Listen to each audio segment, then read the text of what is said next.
ফোনে প্রাণনাশের হুমকি সাংবাদিককে, নিরাপত্তার দাবি জেলা পুলিশের কাছে। মুর্শিদাবাদ টুডে প্রধান সম্পাদক ও ডিজিটাল মিডিয়া ফেডারেশনের রাজ্য সহ সভাপতি স্বপন কারিকর সম্প্রতি প্রাণনাশের হুমকি পেয়েছেন। তিনি জানিয়েছেন, গত 3 দিন ধরে একাধিক অজানা নম্বর থেকে ফোন ও মেসেজের মাধ্যমে তাকে লাগাতার হুমকি দেওয়া হচ্ছে। এসব বার্তায় শুধু তাকে সংবাদ প্রকাশ না করতে বলা হয়েছে তাই নয়, বরং প্রাণে মেরে ফেলারও হুমকি দেওয়া হয়েছে বলে জানান তিনি। স্বপনবাবুর দাবি, তিনি একজন পেশাদার সাংবাদিক হিসেবে মুর্শিদাবাদ জেলার বিভিন্ন ঘটনা সত্যতা তুলে ধরেন। তার মতে এই কারণে কেউ বা কারা উদ্দেশ্য প্রণোদিতভাবে তাকে ভয় দেখানোর চেষ্টা করছে। হুমকির পরিপ্রেক্ষিতে তিনি চরম আতঙ্কে রয়েছেন এবং নিজের ও পরিবারের নিরাপত্তা নিয়ে উদ্বিগ্ন। এই পরিস্থিতিতে তিনি জেলার পুলিশ সুপারের কাছে লিখিতভাবে আবেদন করেছেন। তার অনুরোধ, অবিলম্বে ঘটনা তদন্ত করে দোষীদের খুঁজে বের করে আইনানুগ ব্যবস্থা গ্রহণ করা হোক এবং পাশাপাশি তার নিরাপত্তার দিকটিও নিশ্চিত করা হোক। জেলা পুলিশ সুপার সূর্য প্রতাপ যাদব বলেন, বিষয়টি আমি অত্যন্ত গুরুত্ব সহকারে দেখছি। পাশাপাশি স্বনামধন্য আইনজীবী মোহাম্মদ উবাইদুল্লাহ স্বপন কারিগরের নিরাপত্তার দাবি জানিয়েছে। এই ঘটনায় সাংবাদিক মহলে চাঞ্চল্য ছড়িয়েছে। অনেকেই দাবি করছেন, সংবাদ পরিবেশনের ক্ষেত্রে নিরাপত্তা সুনিশ্চিত করাটা সময়ের দাবি। প্রশাসন কতটা দ্রুত পদক্ষেপ নেয় সেটা এখন দেখার। ডিজিটাল মিডিয়া মুর্শিদাবাদ তথা শামসেরগঞ্জের যেটা আসল সত্য সেটা তুলে ধরেছে, শুধু আমি না, বাকি জেলার সমস্ত ডিজিটাল মিডিয়া। আর সেটাই হয়তো কারো আঁতে ঘা লেগেছে। আর তারই জন্য গত 3 দিন ধরে একাধিক হোয়াটসঅ্যাপে SMS এবং একাধিক ফোন, প্রায় 9 করে সব কিছু নিয়ে 10-12টা হবে, আমাকে হুমকি দেওয়া হচ্ছে প্রাণনাশের। আমি প্রথমে সালাদ থানা, আমার লোকাল যেহেতু বাড়ি, সালাদ থানার ওসিকে জানাই। তারপর ওসি বলেন যে আপনার ব্যাপারটা একটু গুরুগম্ভীর হয়ে যাবে, SP সাহেবকে না বললে হবে না। আজকে বহরমপুরে SPর কাছে এসেছিলাম। SP সাহেবের হাতে আমরা ডিজিটাল মিডিয়ার সাংবাদিকরা গিয়ে হাতে জমা দিলাম। হোয়াটসঅ্যাপে যে সমস্ত SMS এসেছে সেগুলো পড়ে উনি বললেন আজকেই তার ব্যবস্থা, আজ থেকেই অ্যাকশন শুরু হয়ে যাচ্ছে। হ্যাঁ, SP সাহেব যেটা বলেছে আমরা প্রচণ্ড খুশি। তার আপনারা জানেন যে শামসেরগঞ্জের যে তথ্য, আসল তথ্য, সেগুলা ডিজিটাল মিডিয়া, বিভিন্ন ডিজিটাল মিডিয়া তুলে ধরেছে।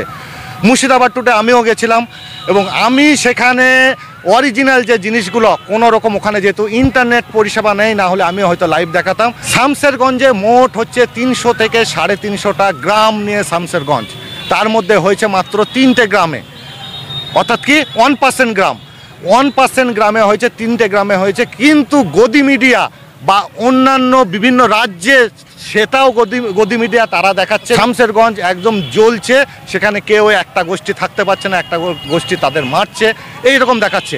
তা আসল জিনিসটা তারপর ছিলাম।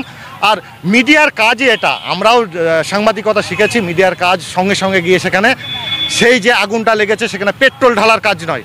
যখন এই রকম দাঙ্গার মতো অবস্থার সৃষ্টি হয়, অবস্থার দেখে সেই রকম করে সেখানে ব্যবস্থা নিতে হয়, অর্থাৎ প্রশাসনকে সহযোগিতা করতে হয়। সেটা না করে গদি মিডিয়া দেখছি পরপর বিভিন্ন রকম পশ্চিমবঙ্গ নিয়ে, মুর্শিদাবাদ নিয়ে এবং শামসেরগঞ্জ নিয়ে বিভিন্ন ভুল তথ্য দিচ্ছিল। আর সেটাই আমরা তুলে ধরেছি। জানেন আমাদের সংগঠন ডিজিটাল মিডিয়া ফেডারেশন, তার সভাপতি হচ্ছে দীপক ব্যাপারী, আপনারা সবাই জানেন।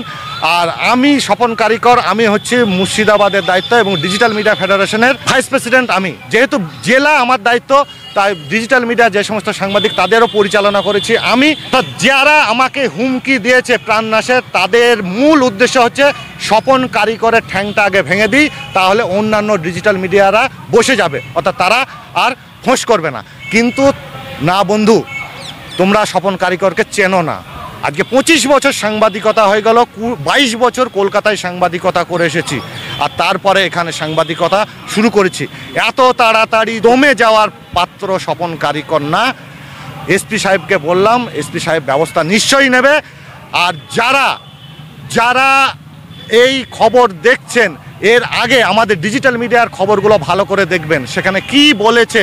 তার কারণ গদি মিডিয়া যেগুলো দেখাচ্ছে সেইগুলোর মধ্যে কতটা সত্যতা, আর আমাদের মধ্যে কতটা সত্যতা, এটা কিন্তু আপনাদের জানা দরকার। এটা শুরু হয়েছে কিন্তু গত 1 বছর ধরে। প্রথমে হয় বেলডাঙ্গা একটা কাণ্ড, তারপর হরিহরপাড়া মাদ্রাসা, তারপরে হচ্ছে বহরমপুরে কাসিমবাজার, তারপরে হচ্ছে মোথাবাড়ি, তারপরে হচ্ছে শামসেরগঞ্জ। পরপর ডিজিটাল মিডিয়া ফেডারেশনের সাংবাদিক তারা অরিজিনাল তথ্য তুলে ধরেছিল। হ্যাঁ, এটা আমার উপরে আক্রমণ আরও বেশি এই কারণে, তার কারণ হরিহরপাড়া আপনারা জানেন যে মাদ্রাসা, একটা মাদ্রাসা নয়, সেটা একটা টিউশন পড়াতো 3টে ছেলেকে, সেইটাই বলা হচ্ছিল যে এখানে মাদ্রাসা।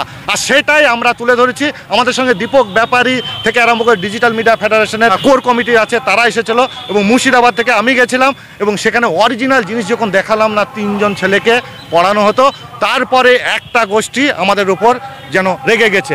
হ্যাঁ, রেগে গেছে এবং তাই থেকেই হয়তো আজকের এই আক্রমণ এবং পরপর হুমকি, একটা নয়, দুটো নয়, 5টা নয়, 10-12টা হুমকি আমাকে এসেছে এবং তার জন্য আমি আসতে বাধ্য হয়েছিলাম। কিন্তু আমরা এটাই কিন্তু থেমে থাকবো না, এরপর লড়াই কিন্তু আমাদের আরও হবে। আর আমরাও দেখতে চাই কত দূর পর্যন্ত হুমকি আসে।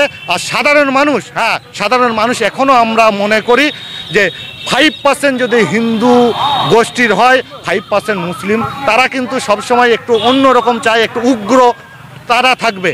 কিন্তু বাকি 95% মানুষ, সাধারণ যারা মানুষ, মুর্শিদাবাদবাসী মানুষ যারা আছে মুর্শিদাবাদের, তারা কাজকর্ম করে খেটে খায়। আর তারা চায় না কোনো রকম এইরকম দাঙ্গার পরিস্থিতি সৃষ্টি হতে। আর এই 5% মানুষের জন্য 95% মানুষ তারা ভুক্তভোগী হবে, এটা কোনো মতেই আমরা হতে দেব না, ডিজিটাল মিডিয়া হতে দেবে না। তা ওরা হুমকি দিক, কতটা দিক আমরাও দেখতে চাই। আর এসপি সাহেব কি ব্যবস্থা নেয় সেটাও আমাদের নজর থাকবে।